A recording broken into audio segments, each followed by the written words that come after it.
नमस्कार, स्वागत है आपका फोकस हिमाचल के गेस्ट इन न्यूज रूम में। मैं हूं आपके साथ रीत वशिष्ठ। होम्योपैथी के बारे में तो सभी लोग जानते हैं, लेकिन इलेक्ट्रो होम्योपैथी के बारे में शायद ही कुछ लोग जानते होंगे। इलेक्ट्रो होम्योपैथी एक हर्बल चिकित्सा पद्धति है जो भारत में पूर्ण रूप से एक वैज्ञानिक तौर पर चल रही है और भारत सरकार ने इसको आगे बढ़ाने की भी तैयारी शुरू कर दी है। तो इस बारे में आगे और जानकारी प्राप्त करेंगे हमारे गेस्ट इन न्यूज रूम में आए हुए गेस्ट से, डॉक्टर सुरेंद्र ठाकुर जी से। उनका स्वागत करते हैं। सर, बहुत बहुत स्वागत आपका कार्यक्रम में। आपका भी बहुत बहुत धन्यवाद कि सर, हमें मौका मिला। धन्यवाद जी। सर, सबसे पहले मेरा सवाल आपसे ये रहेगा, ये जो इलेक्ट्रो होम्योपैथी है, सबसे पहले तो आप मुझे इसके बारे में बताइए, ये क्या है? हाँ, बिल्कुल आपने सही सवाल पूछा कि इलेक्ट्रो होम्योपैथी, जैसा कि नाम अपने आप में एक थोड़ा संशय में डाल देता है कि इसमें इलेक्ट्रो का क्या मतलब है।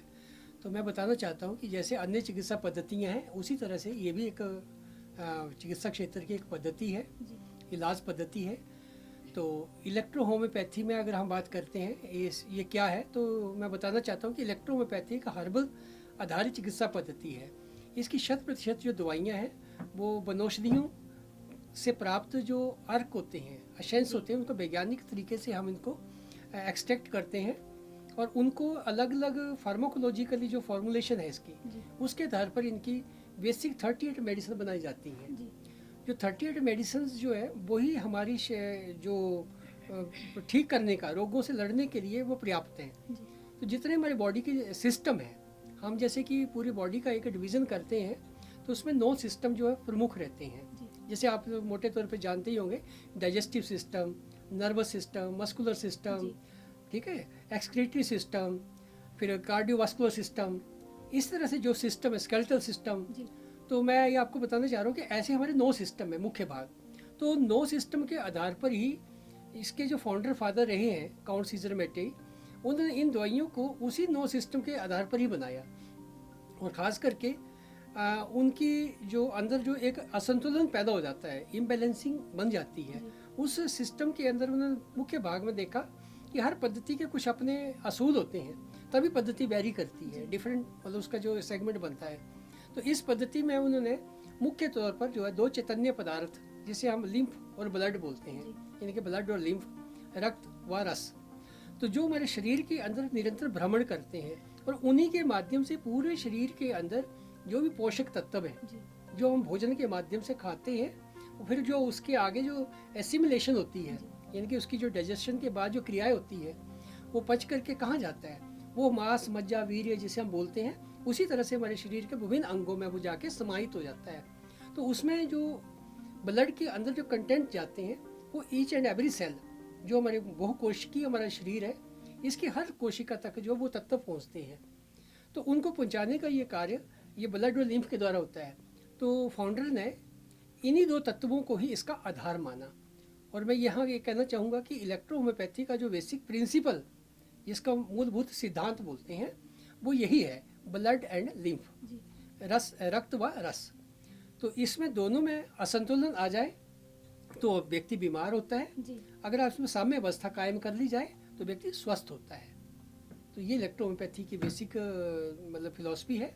और इसी के साथ में उन्होंने जो निदान प्रक्रिया के लिए जो का चयन किया, वो ये किया कि उसमें अन्य किसी टेक्निक का को प्रयोग नहीं किया। उन्होंने इसमें देखा कि फिजिकली जो पैरामीटर हैं, जिसे हम बोलते हैं कि हर व्यक्ति का अपना स्वभाव होता है। मेरा स्वभाव अलग है, आपका स्वभाव अलग है, मेरे साथ में बैठे लोगों का स्वभाव अलग है, पर स्वभाव अलग है, फिर भी हम इंसान हैं। हम कैसे पता लगाएं कि इसमें अमुक बीमारी चल रही है? तो इस सिस्टम के अंतर्गत उन्होंने ये विशेष तौर पर देखा, जिसे हम टेम्परामेंट स्टडी बोलते हैं, कि कईयों को खान पान में चटपटा पसंद है, कई चटपटा नहीं खाते हैं, है ना, कोई खट्टा खाना पसंद करते हैं, कोई मीठा खाना पसंद करते हैं। तो ये दोनों नेचर अलग अलग है।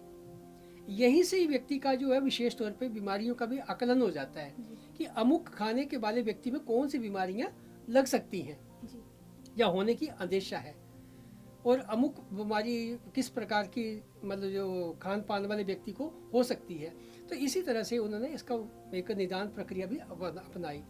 तो इससे ये फ़ायदा होता है कि ये एक बहुत चीप एंड बेस्ट, मैं ये कहूँगा कि सर्वसुलभ सार्वभौमिक चिकित्सा पद्धति के तौर पर उन्होंने 1865 में पूरे विश्व को ये एक पटल पर लेके आए और जिसे WHO के द्वारा इसको मान्यता दी गई और पूरे विश्व के अंदर इसका प्रचार प्रसार हुआ जो उनका कार्यकाल था।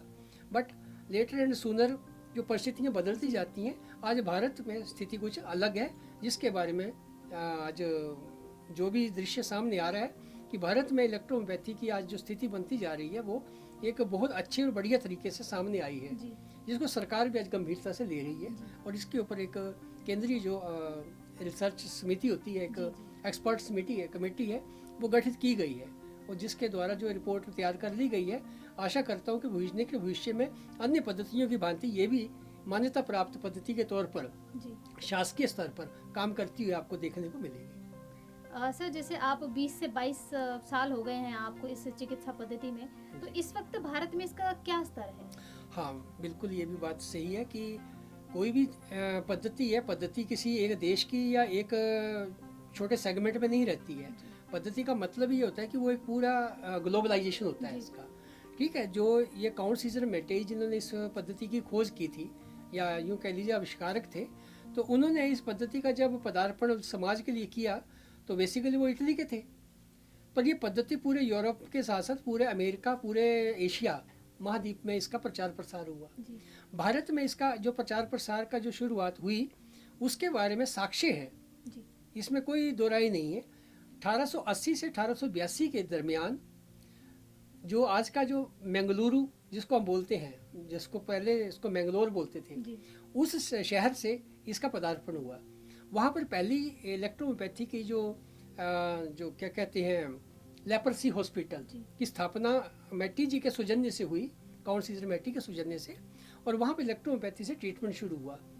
लिहाजा उस वक्त की ये स्थिति रही कि उस टाइम जो फादर मुलर जो मतलब साउथ इंडिया में एक क्रिश्चियनिटी का एक प्रचार प्रसार का एक बहुत बड़ा केंद्र था, तो उसमें वो काम कर रहे थे, तो उनको जिम्मेवारी दी गई कि इस कार्य को आप देखेंगे। तो उनके कार्यकाल में कुछ समय काम चलता रहा, बहुत बखूबी काम हुआ।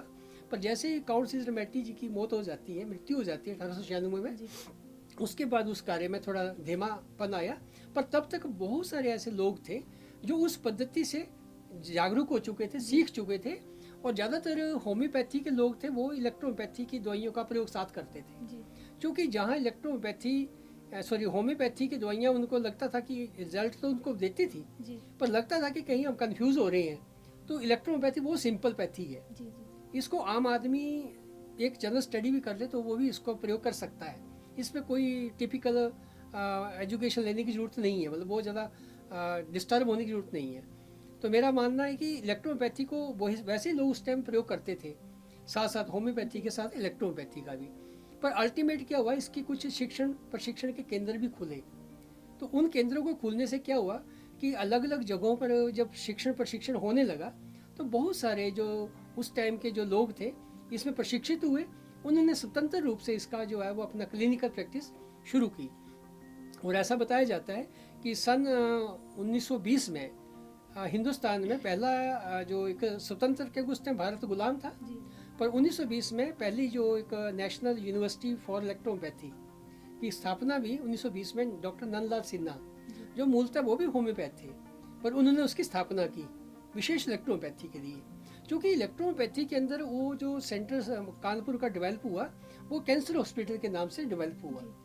तो उसमें बताया जाता है कि ना केवल भारत के बल्कि विश्व के विभिन्न भागों से लोग भी वहाँ पे ट्रीटमेंट के लिए आया करते थे। पर ठीक एक समय उनका भी था, उनका जब कार्यकाल या उनका जीवन काल 1979 में, मतलब 1979 में जब वो बेचारे दुनिया से पूरे हो गए या रुखसत हो गए, तो उसके बाद उस मतलब हॉस्पिटल में या उस मैनेजमेंट में कुछ कमियां आ गई, क्योंकि आगे की जो क्रिया थी उसमें धीमापन आया। पर फिर भी वो कुछ समय और चलता रहा। आज भी वो क्षेत्र में वो कार्य चल रहा है, बट वो पहले जैसी स्थिति तो नहीं रही। पर वहाँ से जो शिक्षित लोग थे उनके माध्यम से पूरे हिंदुस्तान के अलग अलग कोने कोने में, चाहे वो बिहार पटना की बात करें, बंगाल की बात करें, पंजाब की बात करें, या हिमाचल की, या एनीवेयर इन इंडिया, तो इलेक्ट्रोहोम्योपैथी का प्रचार प्रसार काफ़ी अच्छा हुआ। इसको देखते हुए भारत सरकार ने इसको मान्यता के लिए जो है वो पहली बार जो प्रयास जब 1986 में शुरू किया, 86 में पहली बार जब इसके लिए स्वास्थ्य मंत्रालय में इसके ऊपर रिपोर्ट लाई गई, या ध्यानाकर्षण हुआ, जी तो उन्होंने बोला कि अब ये पद्धति अब जनता के बीच में जरूर काम कर रही है, पर हम इसके कुछ वैज्ञानिक तथ्यों के बारे में अध्ययन करना चाहते हैं। तो उसके लिए बताया जाता है कि फिर 1988 में एक कमेटी बनाई गई। कमेटी ने ये रिपोर्ट 1990 में दी। फिर 90 में रिपोर्ट जो आई, उसके बाद उसके ऊपर जो इसके ऊपर मंथन चिंतन शुरू हो गया। कुल मिला के हम कह सकते हैं कि सरकारी दस्तावेजों के अंदर इस सिस्टम की जो वर्किंग थी वो शुरू हुई, और इससे क्या हुआ कि बहुत सारे लोगों को आशा की किरण देखने को मिली कि अब निकट भविष्य में जरूर भारत सरकार इस पद्धति को गंभीरता से लेते हुए आगे इसको बढ़ाएगी। और अंततः गतवा आज की हम बात करें, करंट इशू में बात करें, जो अभी स्टेटस क्या है, अभी ये है कि ठीक है, बीच में कई बार ऐसे मुद्दे बने कि कोर्ट में भी जाना पड़ा, जब सरकार ने कई मामले में डिले की, तो कोर्ट के माध्यम से हमने जब अपील की कि इस सिस्टम की या तो मान्यता दी जाए या इसको बंद किया जाए, फिर सरकार कोई ना कोई इसके लिए ऊपर कोई कमेटी तो बनाई, ले कमेटी ने आगे कुछ नहीं कहा कि इसको बजट कहाँ से आएगा, कैसे इसका वैज्ञानिक प्रचार प्रसार होगा। तो इसके लिए फिर सरकार ने एक अपना आदेश जारी किया कि इलेक्ट्रोहोम्योपैथी के लिए हम एक्सपर्ट कमेटी बना करके इसको जल्दी मान्यता की हम बात करते हैं। और सुप्रीम कोर्ट के भी विभिन्न आदेश जो आए वो एक फेवर में आए कि इस पद्धति में लाखों लोग की रोजी रोटी शामिल है, मतलब उसमें परिवार इन्वॉल्व है, और लाखों ही मरीज इसमें दैनिक चर्या में इनके पास आते हैं। वो इसलिए आते हैं कि वो ठीक होके जाते हैं। अगर इस पद्धति में वो चिकित्सीय गुण ना होते तो वो लोग क्यों आते? तो उस सारी प्रक्रिया को जब जजमेंट ने जो देखा, सुप्रीम कोर्ट की जो भी जूरी थी उसने देखा, तो उन्होंने ये आदेश पारित किया कि इन सारे तथ्यों को मतलब ध्यान में रखते हुए इस पद्धति के लिए केंद्र सरकार जल्दी से कोई शासनादेश या कानून बनाए और अन्य पद्धतियों की भांति इसको भी एक टेक्निकल और फाइनेंशियल सपोर्ट मिले। तो आज हम ये कह सकते हैं कि आज इलेक्ट्रोपैथी के लिए भारत सरकार ने जो इंटर डिपार्टमेंटल कमेटी का गठन किया है, उस कमेटी ने रिपोर्ट तैयार कर ली है। हमें जहाँ तक अभी ये नहीं कह सकते कि जितना हमें जानकारी है, हमारे ही लोग इसमें एक्सपर्ट्स कमेटी के साथ एज एसोसिएट थे, तो उनका मानना है कि उन्होंने रिपोर्ट पॉजिटिव रखी हुई है, मीन्स की फेवर में है। बट जैसे ही वो पटल पर आएगी, पार्लियामेंट में डिस्कशन का विषय है, उसके बाद इसके ऊपर जो भी कानून बनेगा वो मुझे लगता है कि जल्दी न्याय मिलेगा और इलेक्ट्रोपैथी अन्य पद्धतियों की भांति पूरे तरीके से प्रचार प्रसार करती हुई नजर आएगी। और आज इसका जो मतलब समाज के बीच में अगर मूल्यांकन करें तो मैं समझ सकता हूँ कि आज मान्यता से पहले ही इस पद्धति ने बड़ी सारी ऊंचाइयों को छू लिया है। जहाँ अन्य पद्धतियों में रोगियों का इलाज नहीं हो पाता है, वहाँ से हमारी ये पद्धति उस इलाज को शुरू कर देती है। तो काफ़ी लोगों को लाभ मिल रहा है और इसमें काफ़ी फ़ायदा अच्छा और बढ़िया मिल रहा है। सर, जैसे दवाइयों की बात करती हूँ, आपने जैसे बोला कि होम्योपैथी की दवाइयाँ हैं और जो इलेक्ट्रो होम्योपैथी की दवाइयाँ वो कुछ हद तक सेम नहीं है, तो ये दवाइयाँ आप किस तरह से बनाते हैं और इसका जो रॉ मटेरियल आता है वो कहाँ से आता है सर? हाँ, ये भी एक बड़ा अहम सवाल है कि कोई भी पद्धति है, उसकी पद्धति तब है जब उसकी दवाइयाँ अलग होंगी। तो दवाइयों पे डिफ़र करती है, क्योंकि इसे फार्माकोलॉजी बोलते हैं, जिसका जो विभाग होता है वो अलग अलग रहता है। होम्योपैथी का एक अलग मोड ऑफ ट्रेंडी है, मतलब प्रेपरेशन है, उसका अलग तरीका है। मैं उसके ऊपर नहीं जाऊंगा क्योंकि वो विभाग अलग है या उसका सिद्धांत भी अलग है। और आयुर्वेद है जैसे, तो उसका भी अलग सिद्धांत है, उसकी अलग पद्धति है, बनाने के तरीके, यूज़ करने के तरीके अलग हैं।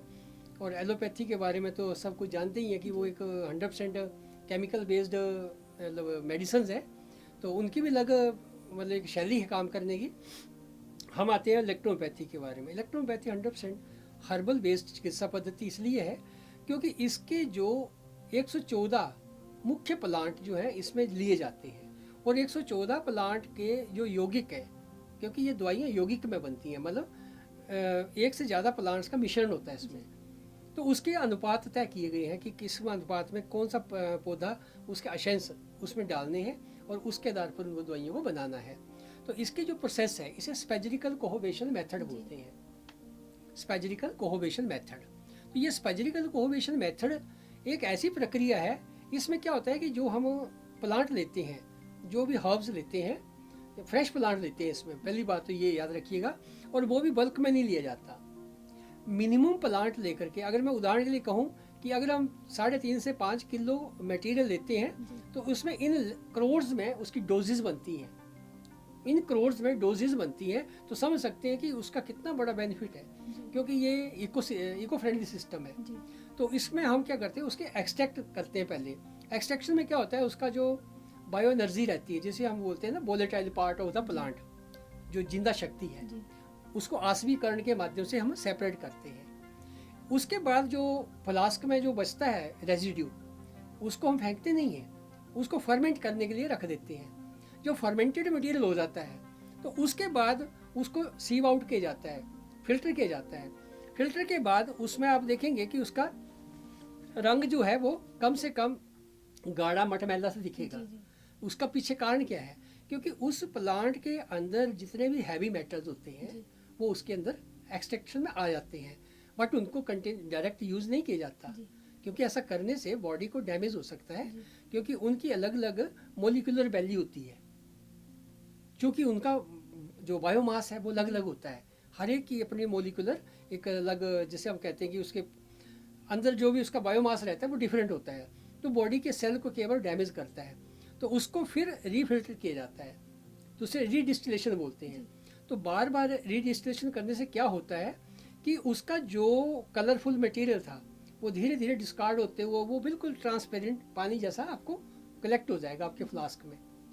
तो वो जो मटेरियल आता है उसको हम सेकंड पार्ट के तौर पर रख देते हैं। पहला पार्ट आ गया वोलेटाइल, दूसरा sulphur part, sorry mercury part आ गया, इसके alcoholic content of the plant बोलते हैं, alcoholic content of the plant. और तीसरा पार्ट क्या बचा, जो हमने सीव आउट किया, जो रॉ मटेरियल बचा, जी, जी। जिसे हम सॉलिड पार्ट बोलते हैं। तो सॉलिड पार्ट को क्या कहते हैं, हम शेडो में सुखाते हैं, छाया में सुखाएंगे। जैसे मान लो ये हमारा कमरा है, जी। ऐसे हम नीचे या तो अखबार बिछा देंगे या फिर हम लकड़ी का फट्टा लेंगे, जी। उसके ऊपर उसको रख देंगे और उसको डायरेक्ट सनलाइट में नहीं रखते, हम शेडो में सुखाया जाता है, चाहे उसमें 2 दिन 4 दिन 6 दिन जितने दिन भी लगे। तो ये करने के बाद उसको फिर हम एक ऐश ट्रे में डालते हैं, जो सूख जाता है, उसको फिर हम एक भट्ठी होती है जी उसमें रखते हैं, उस ऐश ट्रे में। ऐश का मतलब ही राख बन जाती है।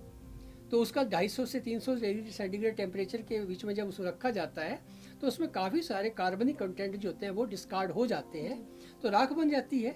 अब राख बनने के बाद वो अभी प्योर नहीं है, उसको फिर से हम कैल्साइन करने के लिए, उसको फिर से हम फिल्टर करने के लिए एक और ओवन के अंदर लेके जाते हैं, उसके अंदर उसको कार्बन फ्री किया जाता है।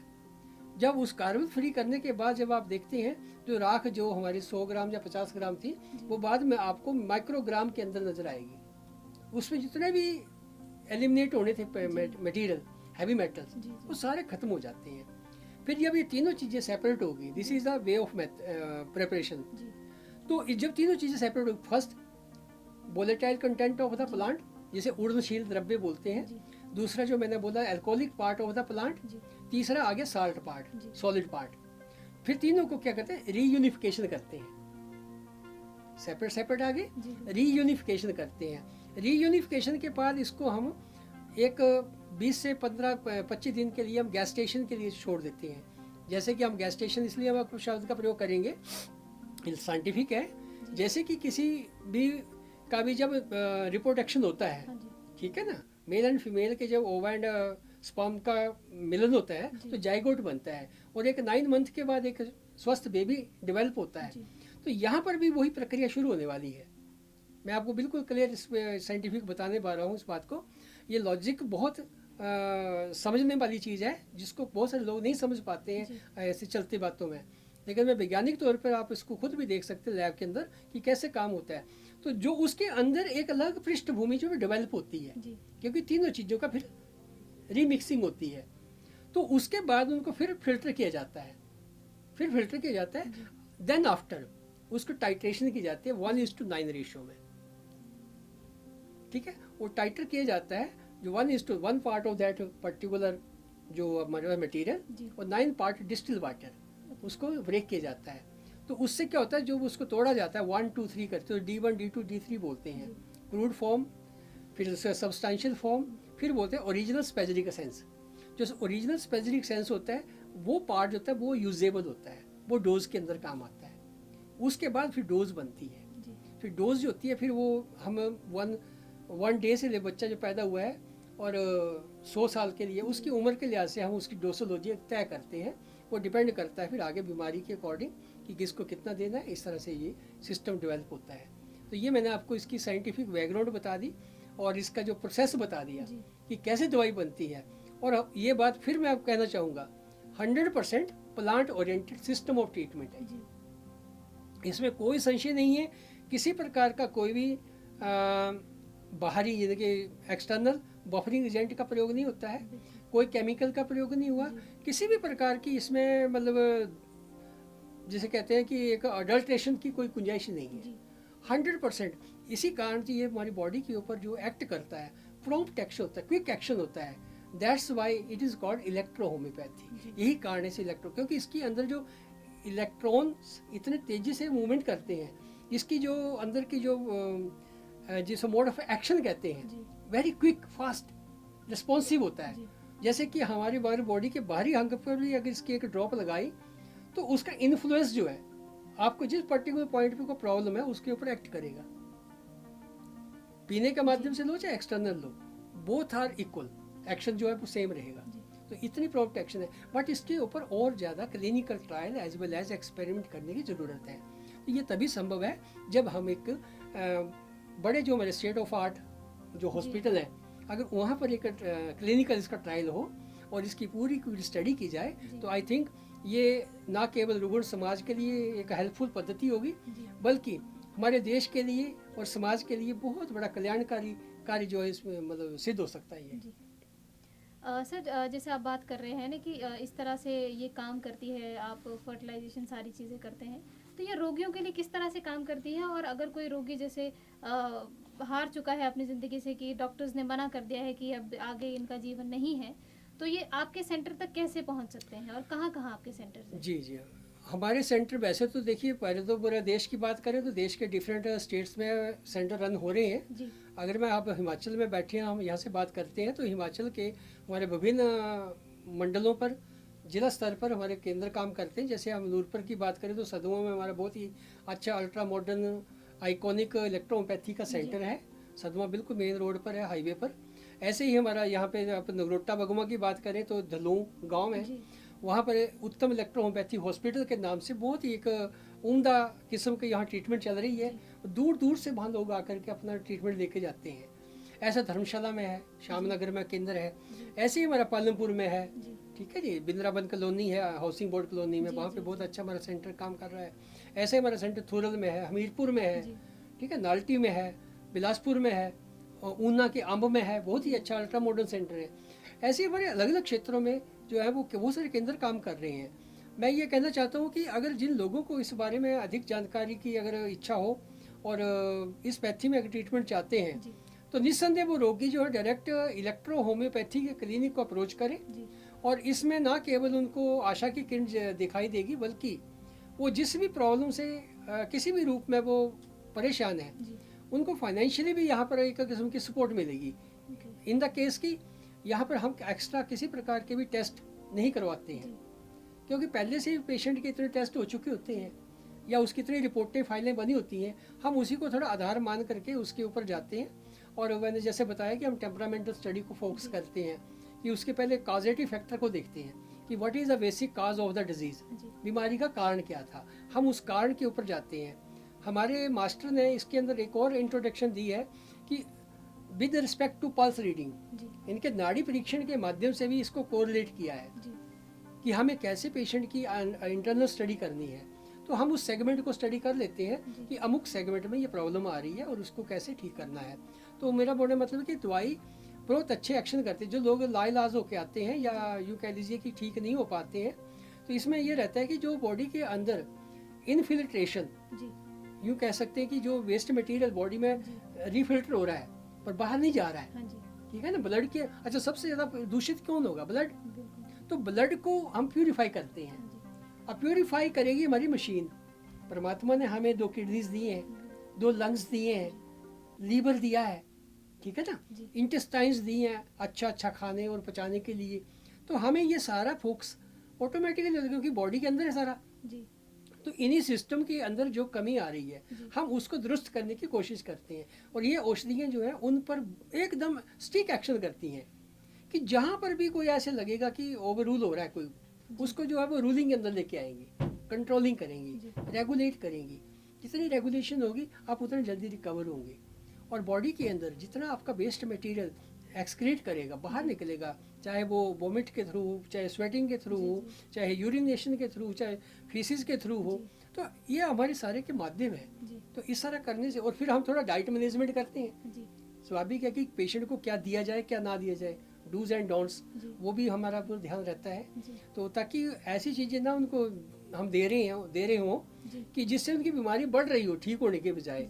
कई बार तीमारदार क्या करता है कि पेशेंट को मतलब आगे पीछे हम खाने को दें या ना दें, लेकिन बीमारी के समय हम एक्स्ट्रा जरूर देते हैं। तो उस टाइम उसका पाचन सिस्टम जो इतना वीक हो चुका होता है कि वो जो चीज़ हम दे रहे हैं वो खा नहीं सकता, पर हम ज़बरदस्ती उसके मुंह में डालते हैं। तो जितना भी हम निवाला डालते हैं वो कई बार वो पॉइजन बन जाता है।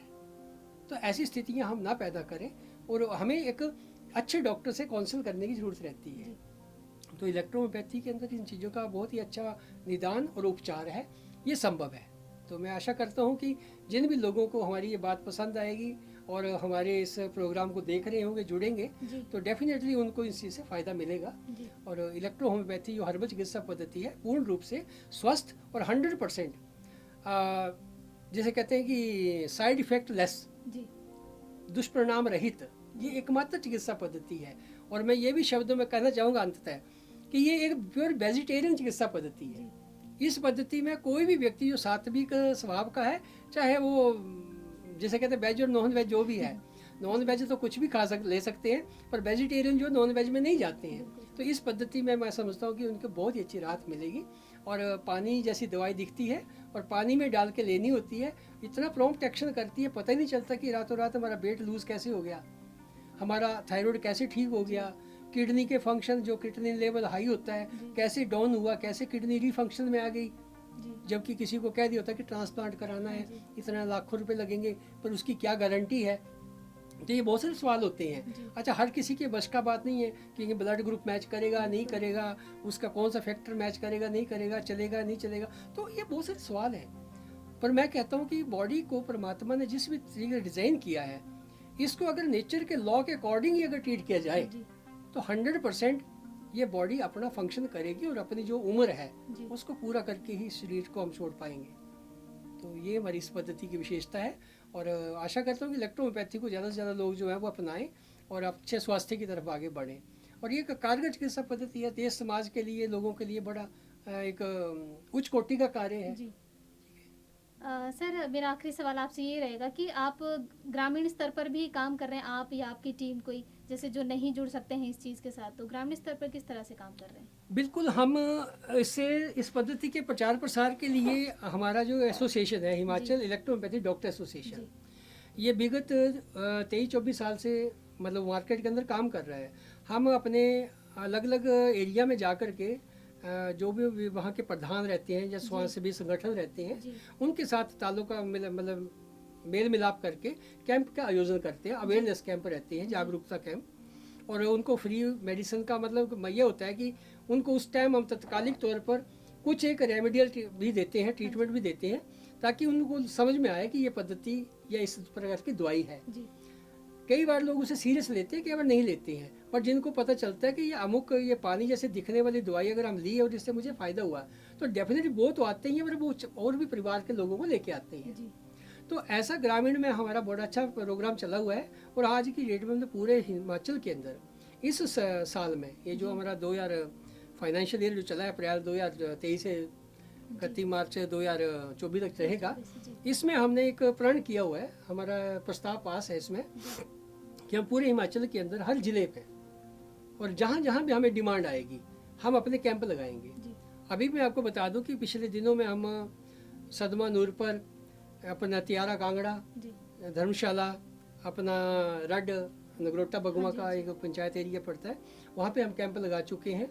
ऐसे ही कैंप अभी हमारा जो अगला प्रायोजित है थुरल के लिए 28 मई को होने जा रहा है और 4 जून को धलूम में आपके यहाँ कैंप होने जा रहा है। तो ऐसी आशा करता हूँ कि ऐसे कैंपों में लोग आते भी हैं और आने भी चाहिए, और इसी माध्यम से लोगों में वैसे हम प्रचार प्रसार में पम्पलेट्स, फिर मीडिया का पूरा सहयोग लेते हैं कि उनके बीच में भी न्यूज़ जाती रहती है कि जनता को इन चीज़ों को पता लगे। तो बहुत सारे लोगों लाभ उठा रहे हैं और हम जन जन जागरण अभियान में अपने विभिन्न इकाइयों के माध्यम से लोगों से जुड़े हुए हैं। और जो आजकल व्हाट्सएप ग्रुप है, इनके माध्यम से मैसेज आता है, फेसबुक लाइव है, ऐसी कई सारे मीडिया के जो भी आजकल इंटरनेट माध्यम है, उस प्रयोग का हम अच्छा फ़ायदा उठा रहे हैं। और मुझे लगता है कि आने वाले भविष्य में अब, और मुझे ये भी बड़ी खुशी होती है कि अब हिमाचल में इलेक्ट्रोहोम्योपैथी अब वैसे परिचय की मोहताज नहीं रह गई है। अधिकांश लोग जो है वो स्वेच्छा से, आज मैं एक बताना चाहता हूँ बड़ी खुशी की बात, कि हमारे पास अब जैसे शिमला सचिव वाले हैं, ठीक है, भाई तो हमारे लोग काम करते हैं, मैं ये स्पष्ट करना चाहूँगा, पर ज़रूरी नहीं होता कि वो वहाँ पर उनको सरकारी फैसिलिटी बहुत अच्छी है, क्योंकि IGMC वहाँ है, कमला नेहरू हॉस्पिटल है, दीनदयाल उपाध्याय हॉस्पिटल है, ऐसे बहुत सारे बड़े बड़े हॉस्पिटल हैं। उसके बावजूद भी वहाँ के लोग जो है वो हमें अप्रोच करते हैं कि सर हमारे को ये शुगर है, हमारे को थायराइड है, हमारी फैमिली में ये प्रॉब्लम है, तो प्लीज़ सर आप हमें अपना ट्रीटमेंट बताएं सर, हमें वहाँ के चक्कर नहीं काटने हैं, आपका ट्रीटमेंट हमें बड़ा सिंपल और अच्छा लगा। तो हम बोलते हैं कि आपको पता कैसे चला, तो बताते सर ये नेट के माध्यम से हमने देखा, फिर उसके ऊपर हमने स्टडी की, फिर तभी हम आपको अप्रोच कर रहे हैं। तो जब वो ऐसे सच्चाई को समझ के आते हैं ना, तो उनको ट्रीट करना हमें भी आसान होता है।